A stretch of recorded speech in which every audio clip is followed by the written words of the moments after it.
Bueno chicos, este es el último video. Otro concepto que vamos a ver de Sigmund Freud o del psicoanálisis es la palabra huella anémica. Se lo escribí en esta hojita. Huellas némicas. Así se escribe, M-N-E, micas. Ok. La huella anémica es aquella marca que se queda en nuestras memorias y de repente surgen de acuerdo a un suceso. Por ejemplo, a veces tú dices, ¿por qué cada Navidad me siento triste? ¿Cuál es la nostalgia? Aparte de las fechas. Pues bueno, a lo mejor hace 3 años esa fecha hubo una separación muy importante o un accidente. Y aunque tú no lo recuerdes en tu inconsciente hay una huella némica, un recuerdo que se almacena. A veces alguien dice, ¿por qué cada fecha o cada cierto tiempo yo me siento triste? A veces yo les digo a mis pacientes, a ver, ¿cómo fue abril del 2019? No, pues así, así. Entonces de repente ellos me dicen, ahora entiendo por qué abril 2020 me siento algo así, porque a lo mejor no era consciente, pero tenía una huella, un recuerdo de algo del pasado. Entonces, esas son las huellas némicas. Hace ratito estábamos hablando de las pulsiones, entonces anoten en su libreta que es una pulsión. Entonces, pues bueno, una pulsión es un empuje hacia un objeto. Es un empuje fuerte. Entonces hay tres, o una meta, o sea, es un empuje a una meta hacia un objeto o una fuente. Entonces hay tres tipos de pulsión. Les escribí la primera para que sepan. Bueno, yo sé que ya sabrían escribir yoicas, pero de todas formas se los escribo.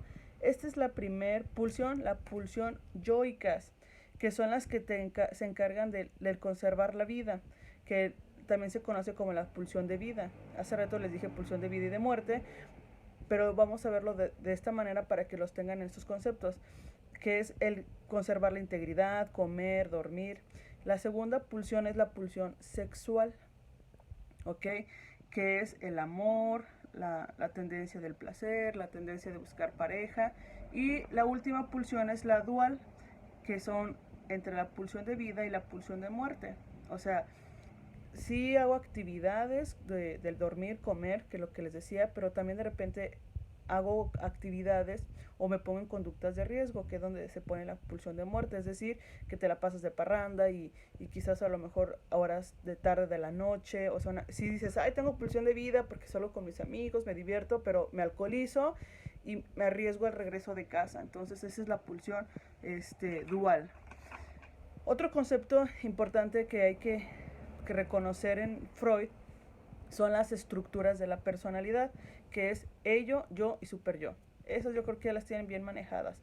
Esas tres estructuras de personalidad, pues bueno, el ello sabemos que o lo representamos como la parte primitiva, la parte impulsiva, de los instintos, que es como el diablito, que es aquella que pues bueno nos hace buscar la parte del placer. Y luego está el super yo, que es la parte moral, la parte de los valores, es pues el angelito que tenemos del otro lado. Y luego pues, está el yo, que es la parte central, que es quien toma la decisión final. O sea, uno te puede decir una cosa, el ello te puede decir una cosa, el super yo la otra, y finalmente quien toma la decisión es el yo. ¿Qué pasa cuando hay un conflicto? Muy bien. Cuando hay un conflicto entre el yo y el ello, se da la neurosis. ¿Por qué? Porque el yo se percata de algo y se defiende con el mecanismo de defensa que se llama la represión. Por ejemplo, bueno, otra vez, la neurosis es, por ejemplo, una dualidad entre lo que deseo y la culpa. Por eso se da la neurosis. Les voy a dar ahora sí el ejemplo. Yo deseo algo, quiero irme de viaje, me quiero ir a Europa por, no sé, un mes. Entonces, pero empiezas a sentir la culpa de que mi familia no tiene dinero y yo yéndome de viaje, o mi familia está pasando por un problema, yo decidiendo irme como si estuviera huyendo. Entonces, aquí cuando empieza a entrar la culpa a mi deseo, o sea, mi deseo es el ello de querer yo viajar, pero luego entra la culpa, que la culpa pudiera estar también originada por el super yo. Entonces hay una crisis o un conflicto entre lo que deseo y la culpa. Entonces ahí se da una neurosis, que es el conflicto. Y luego sigue la psicosis. La psicosis es el conflicto entre el yo y el mundo, el mundo exterior. Entonces aquí, pues interiormente no hay una estructura, porque no hay un conflicto que simbolizar. En el otro sí simbolizaba algo, pero aquí no hay un conflicto. Entonces, por ejemplo, el niño autista, se puede decir que es un tipo de psicosis. El niño, como no tiene simbolismo, no puede generar una interiorización, como lo que les decía hace rato, con el conflicto con el mundo exterior. Entonces no hay algo en sí pues que rechazar. Entonces no hay un vínculo. Por eso es muy común que los psicóticos, al hacer su historia clínica, nos percatemos que no haya un simbolismo, porque no hubo un vínculo con la mamá. Casi siempre eso se da por el conflicto con la mamá.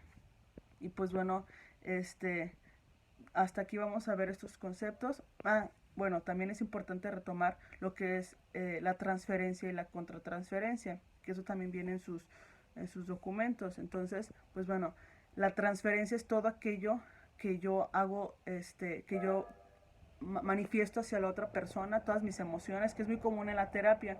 Este, el desahogo catártico emocional que yo le estoy transmitiendo a la persona, o bueno, esto yo lo puse en ejemplo de la terapia, pero también cuando convivimos con otras personas. Y la contratransferencia es identificar que todo aquello que me está diciendo no es mío. Por ejemplo, transferencia: estoy triste, estoy enojado, estoy cansado. Entonces de repente tú te empiezas a sentir igual porque estás recibiendo esta transferencia. Entonces tú dices, mi nivel de